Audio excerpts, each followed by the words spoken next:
Em nome do Pai, e do Filho, e do Espírito Santo. Amém. Chegamos à segunda-feira da 12ª semana do Tempo Comum.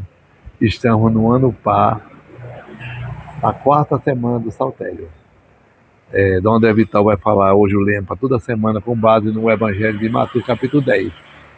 A covardia mata. Romanos 10:17 vai lembrar que a fé vem pelo ouvir a palavra de Deus. Então, deixa o joinha aqui embaixo. Venha me acompanhar todos os dias para rezarmos juntos uns pelos outros. Dê o seu bom dia, bote seu amém, para que essa liturgia vá para mais pessoas. Seja um instrumento de Deus na vida daqueles que estão fracos na fé. Ele conhece. Por conhecer você, vai escutar o que você enviou. Então vamos juntos evangelizar. E obrigado, viu? Por deixar eu entrar na sua casa e por fazer comigo todos os dias pequeno apostado da palavra. Vai rezar a palavra de Deus, peça antes a Deus uma graça, como nos orienta Santo Inácio de Loyola. Rezemos uns pelos outros. Senhor, que todas as minhas intenções, todos os meus pensamentos, todos os meus sentimentos sejam voltados para o teu louvor e para o teu servir. Hoje rezaremos com o segundo livro de Reis, no capítulo 17, versículo 5 até o versículo 8, versículo 13 até o versículo 15 e o versículo 18. Naqueles dias, Salmanasar, rei da Síria, invadiu todo o país. E chegando a Samaria, situou-a durante 3 anos. No 9º ano de Oséias, o rei da Síria tomou Samaria e deportou os habitantes de Israel para a Síria, estabelecendo-os em Ala e às margens do Abor, rio de Gozã, e nas cidades da Média. Isso aconteceu porque os filhos de Israel pecaram contra o Senhor, seu Deus, que os tinha tirado do Egito, libertando-os da opressão do faraó, do rei do Egito, porque tinham adorado outros deuses. Eles seguiram os costumes dos povos que o Senhor havia expulsado diante deles e as leis introduzidas pelos reis de Israel. O Senhor tinha advertido seriamente a Israel e Judá por meio de todos os profetas e videntes, dizendo: voltai dos vossos maus caminhos e observai meus mandamentos e preceitos, conforme todas as leis que prescrevi a vossos pais e que vos comuniquei por intermédio de meus servos, os profetas. Eles, porém, não prestaram ouvidos, mostrando-se tão obstinados como seus pais, que não tinham acreditado no Senhor, seu Deus. Desprezaram as suas leis e a aliança que tinha feito com seus pais, e o testemunho com que os havia garantido.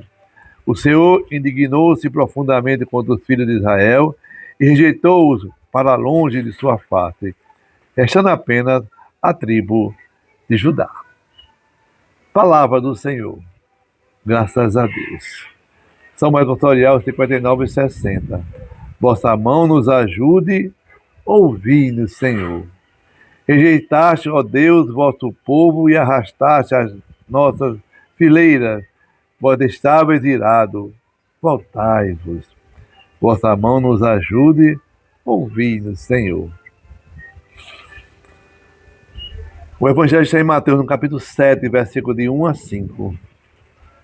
Naquele tempo, Jesus disse aos seus discípulos: não julgueis e não sereis julgados, pois vós sereis julgados com o mesmo julgamento com que julgardes, e sereis medidos com a mesma medida com que medides. Porque observas o cisco no olho do teu irmão e não presta atenção à trave que está no teu próprio olho? Ou, como pode dizer ao teu irmão: deixa-me tirar o cisco do teu olho, quando tu mesmo tens uma trave no teu? Hipócrita, tira primeiro a trave do teu olho, e então enxergarás bem para tirar o cisco do olho do teu irmão. Palavra da salvação, glória a vós, Senhor. Que a palavra do Santo Evangelho perdoe os nossos pecados. Louvor a vós, ó Cristo. Olá, gente querida, como diz Dom Paulo Jackson.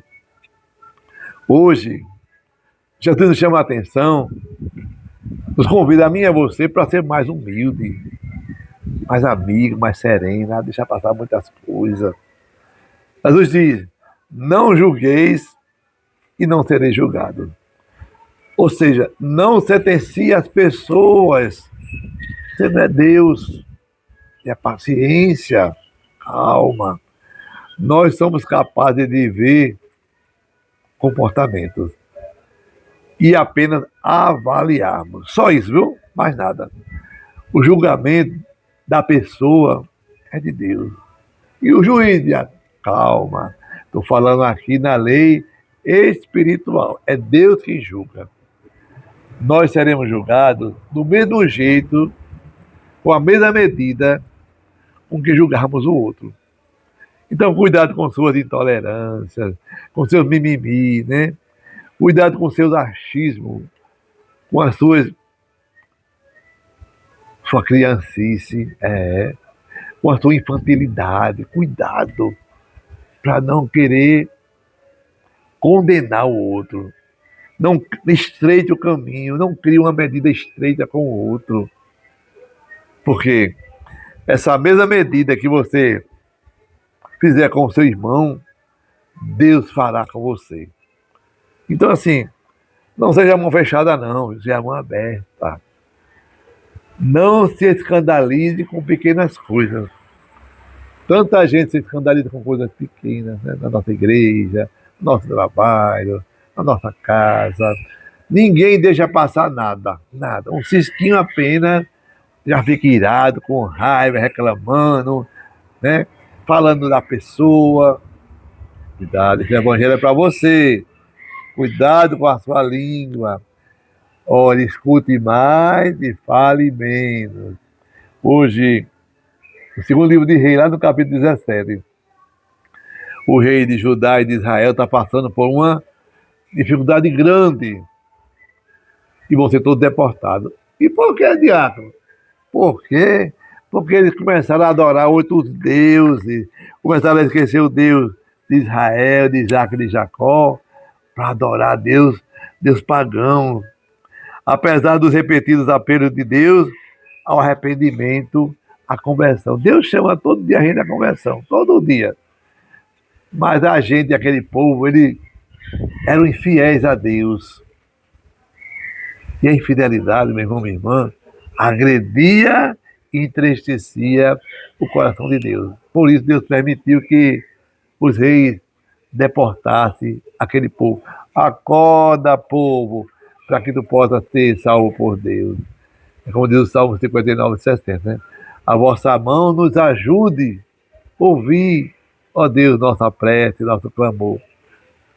E o Salmo, e o Mateus do capítulo 7, hoje ele vai lembrar para a gente que eu preciso olhar para mim primeiro. Esquecer o cisco do olho do meu irmão e enxergar a trave que está no meu olho. Às vezes, meu irmão, minha irmã, a vida nos torna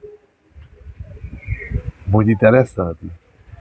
Tão interessante que a gente não vê nada que a gente faz. Esquece de tudo da gente e começa a olhar a vida do outro. E quando assim nós agimos, nos tornamos o quê? Fofoqueiro, mexeriqueiro, linguarudo, nos tornamos pessoas que machucam o outro. Olha só, Deus convida hoje a eu saborear a minha vida. Como é feio, né? Para um homem e para uma mulher ficar fofocando, falando do outro, né? E onde é que eu vejo isso, diabo? Poxa, no trabalho da gente. Quantas pessoas no trabalho ficam falando da gente, né? Reclamando, murmurando, dizendo as coisas, procurando defeito onde não tem. Na comunidade, veja Maria, na comunidade é demais, é demais. Cada um quer ser mais sabido do que o outro, e quando faz uma coisa, o povo, né, inventa e distorce as conversas. Não é assim, né? Pois é verdade, é assim mesmo, né? Às vezes a gente está na comunidade, por exemplo, um exemplo bom é a gente está participando de uma pastoral, né? Aqui na comunidade, e aí você saiu da pastoral. Saiu, tá certo, saiu, Deus te abençoe, volte quando puder voltar, né? Não, bate uma carta de renúncia para dizer que você saiu. Meu Deus do céu, é um trabalho voluntário, é um trabalho de Deus, é um trabalho da vida. Aí o cara faz aquilo, a pessoa fica irada, aí planta ódio no coração. Não é assim. Saboreie a vida, saboreie o amor, saboreie Deus. Viva intensamente cada segundo da sua caminhada cristã. Nós precisamos olhar mais para dentro da gente. Às vezes a gente convive com pessoas que qualquer coisinha, né? Fica machucado, né? Qualquer coisinha fala desses segredos bobos da vida. Qualquer coisinha fica achando que estão me perseguindo, né?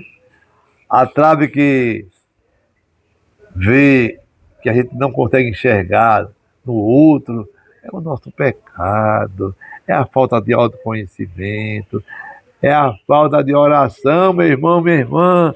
Você precisa rezar mais, você precisa mais ouvir mais a palavra de Deus. Essa trave aí, esse é o pecado que está ali matando. Como é que você quer ter o cisco do olho do teu irmão se você não reconhece a sua hipocrisia? Não viva para fora, viva para dentro de você. Limpo a terra suja no seu coração. Jesus hoje nos convida a conhecermos a nós mesmos, a tirar a trave do nosso olho e enxergar bem. E enxergando bem, eu vou tirar o cisco do olho do meu irmão. Tira a trave que não lhe amadurece. Tira a trave que não lhe santifica. Tira a trave do seu olho que não te converte. Quantas pessoas estão sofrendo nessa vida porque não encontram pessoas que possam ajudá-las a tirar o cisco do seu olho? Conheço muita gente. Nós temos que encontrar pessoas que, com os olhos limpos, para ajudar o outro a santificar, a amadurecer o outro. É triste quando a gente vê pessoas com tão pouca coisa e com o coração amargurado, sem a presença de Deus. Aqui na minha paróquia nós temos uma pastoral chamada Pastoral da Escuta, né? E quantas pessoas fazem comigo a escuta? Dezenas, centenas de pessoas. E eu fico ali olhando, puxa vida, uma palavra que você dá para aquela pessoa, alegra o coração dela. Um momento de conversão que você aponta para aquela pessoa, ela começa a olhar a vida com outro olhar. Então, assim, esqueça as coisas pequenas, se debruce para ajudar o outro a encontrar mais a Deus. Às vezes, a gente se perde com muitas pregações rasas. Pregações que não ajudam o irmão a tirar o cisco do olho do outro. Cuidado com suas pregações, né? A pregação tem que ser feita de acordo com o que fala a palavra de Deus. A palavra da conversão, a palavra da igualdade, a palavra do amor. Não da acusação, não a palavra que me faz colocar cada vez mais no fundo do poço. Então, com essa liturgia, peçamos a Deus a graça, peçamos ao Espírito Santo de Deus, que possa nos ensinar a aprender a encontrar o que me deixa sem enxergar. Que o Espírito Santo, Paráclito, Santificador, santifique o meu coração, santifique a minha mente, santifique a minha palavra, santifique todo o meu ser, para que eu possa ser verdadeiramente uma pessoa de Deus. E Ele me ajuda a rezar bem todo dia as minhas orações cotidianas e rezar também o Santo Evangelho. Amém. Que Deus sobre você a bênção do Deus Todo-Poderoso, Deus que é Pai, Filho e Espírito Santo. Amém. Paz e bem. Fique com Deus e com Nossa Senhora.